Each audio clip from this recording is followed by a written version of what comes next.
নমস্কার, তোমাদের সবাইকে স্বাগত জানিয়ে আজকের ক্লাসটি শুরু করছি। আজকে তোমাদের সঙ্গে আলোচনা করব একাদশ শ্রেণীর প্রথম সেমিস্টার শিক্ষাবিজ্ঞান বিষয়ে সামাজিক সংগঠন ও সামাজিক কাঠামো যে অধ্যায়টি আছে তার ওই গুরুত্বপূর্ণ 30টি এমসিকিউ প্রশ্নের সমাধান করব। তাহলে চলো আর দেরি না করে এবার আমরা দেখে নিই। প্রথম প্রশ্ন, সামাজিক সংগঠনের মধ্যে অন্তর্ভুক্ত থাকে শ্রমের বিভাজন, নেতৃত্ব, যোগাযোগ ব্যবস্থা। 2 দাগে আছে কয়েকটি সামাজিক সংগঠনের নাম হলো পরিবার ও ক্লাব। 3 দাগে আছে আধুনিক সামাজিক সংগঠনের উদাহরণ হলো সরকারি সংস্থা, কর্পোরেশন। 4 নম্বর প্রশ্ন, একটি বড় সামাজিক সংগঠন হলো হাসপাতাল। 5 দাগে আছে সামাজিক কাঠামো শব্দটি প্রথম ব্যবহার করেছিলেন দ্য টকভেল। 6 দাগে আছে সামাজিক কাঠামো সম্পর্কে স্পষ্ট ধারণা দিয়েছিলেন র্যাডক্লিফ ব্রাউন। 7 দাগে আছে সামাজিক কাঠামো গড়ে ওঠে কি দিয়ে, উত্তরটি হবে অবস্থান। 8 দাগে আছে অর্পিত অবস্থানের উদাহরণ হলো নারী, পুরুষ ও ব্রাহ্মণ। 9 দাগে আছে হাসপাতালের মধ্যে যে ছোট সামাজিক সংগঠন থাকে তা হলো নার্সিং, সফট সার্জারি দল। পরের প্রশ্ন, আর্জিত অবস্থানের উদাহরণ হলো কলেজের অধ্যক্ষ, হাইকোর্টের বিচারপতি, ডাক্তার। 11 দাগে আছে ফ্লক শব্দের অর্থ হলো মানুষ।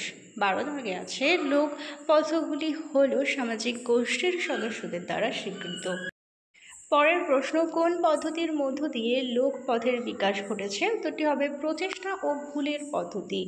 14 দাগে আছে লোক পথের সংখ্যা অসংখ্য।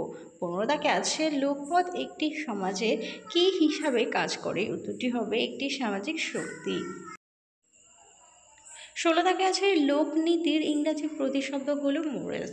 17 দাগে আছে মোচ শব্দের অর্থ হলো প্রথা। 18 দাগে আছে লোকনীতির উদাহরণ হলো এক বিবাহ, গণতন্ত্র, দাসপ্রথার বিরোধিতা। 19 নম্বর প্রশ্ন, সামাজিক গোষ্ঠীর উদাহরণ হলো রাজনৈতিক দল, শ্রমিক সংঘ। 20 দাগে আছে কয়েকজন ব্যক্তির সমন্বয়কে বলা হয় গোষ্ঠী। 21 দাগে আছে ব্যক্তিগত আচার আচরণের অন্যতম নির্ণায়ক হলো লোকনীতি। 22 দাগে আছে প্রাথমিক গোষ্ঠী সম্পর্কে আলোচনা করেন কুলি। 23 দাগে আছে সামাজিক গোষ্ঠী পরিচালিত হয় একাধিক ব্যক্তির দ্বারা। 24 দাগে আছে প্রাথমিক গোষ্ঠীর বৈশিষ্ট্য হলো এই গোষ্ঠীর আয়তন অনেক ছোট, এই গোষ্ঠীর স্থায়িত্ব অনেক বেশি, এই গোষ্ঠীর সদস্য পদ অনৈচ্ছিক।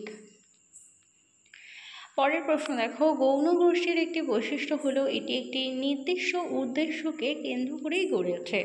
26 দাগে আছে গৌণ গোষ্ঠীর উদাহরণ হলো বিদ্যালয় ও ধর্মীয় গোষ্ঠী। 27 নম্বর প্রশ্ন, কোন গোষ্ঠী থেকে শিশু সামাজিকীকরণের শিক্ষা লাভ করে, উত্তরটি হবে প্রাথমিক গোষ্ঠী থেকে। পরের প্রশ্ন দেখো, পরিবার, শ্রেণী, জাতি প্রভৃতির সামাজিক গোষ্ঠীকে বলা হয় স্থায়ী গোষ্ঠী। পরের প্রশ্ন, ঐচ্ছিক গোষ্ঠীর উদাহরণ রাজনৈতিক দল, শ্রমিক সংগঠন ও ফুটবল ক্লাব। 30 দাগে আছে ত্রয়ী গোষ্ঠীর উদাহরণ হলো স্বামী ও স্ত্রী, মা ও ছেলে, বাবা ও ছেলে। তাহলে চলো তোমাদের এই অধ্যায়টি থেকে 30টি গুরুত্বপূর্ণ এমসিকিউ প্রশ্নের সমাধান করে দিলাম। ভিডিওটা ভালো লাগলে অবশ্যই লাইক, কমেন্ট ও বন্ধুদের সঙ্গে শেয়ার করতে ভুলো না। আর এখনও যদি চ্যানেলটিকে সাবস্ক্রাইব না করে থাকো তাহলে অবশ্যই সাবস্ক্রাইব করার অনুরোধ রইল। সবাই ভালো থেকো, সুস্থ থেকো, টাটা।